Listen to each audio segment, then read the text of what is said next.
மாலத்தீவு சந்திக்கிற கடல் மட்ட உயர்வு பிரச்சனைய பத்தி ஒரு சின்ன அப்டேட்.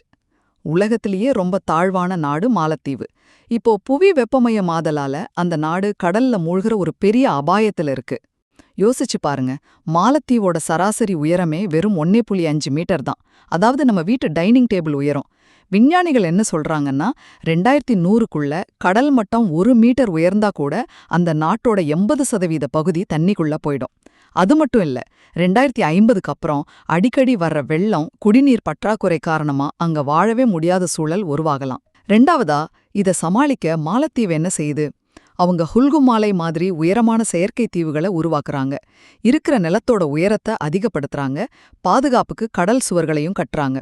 ஒருவேளை நிலைமை ரொம்ப மோசமானா ஆஸ்திரேலியா அல்லது இந்தியாவுக்கு தங்களோட மொத்த மக்களையும் மாத்துறதுக்கு கூட பேசிட்டு இருக்காங்க. மூணாவதா, இதுல உலகத்தோட பங்கு என்ன? பாருங்க, மாலத்தீவோட எதிர்காலம் அவங்க கையில மட்டும் இல்ல. மத்த நாடுகள் எல்லாம் கார்பன் உமிழ்வை குறைச்சாதான் அவங்க தப்பிக்க முடியும். ஒருவேளை அந்த நாடு மூழ்கிடுச்சுன்னா அங்க இருக்கிற மக்கள் காலநிலை அகதிகள் ஆயிடுவாங்க. இது வெறும் நிலம் சம்பந்தப்பட்ட பிரச்சனை இல்ல. ஒரு முழு தேசம், அவங்க கலாச்சாரம், அடையாளம்னு எல்லாமே அழிஞ்சிடும். சுருக்கமா சொல்லணும்னா, மாலத்தீவு இருக்குமா இல்லையாங்கிறது உலக நாடுகள் எடுக்கிற முடிவுல தான் இருக்கு. இது ஒரு தேசத்தோட தலைவிதியே மாத்தப் போகுது.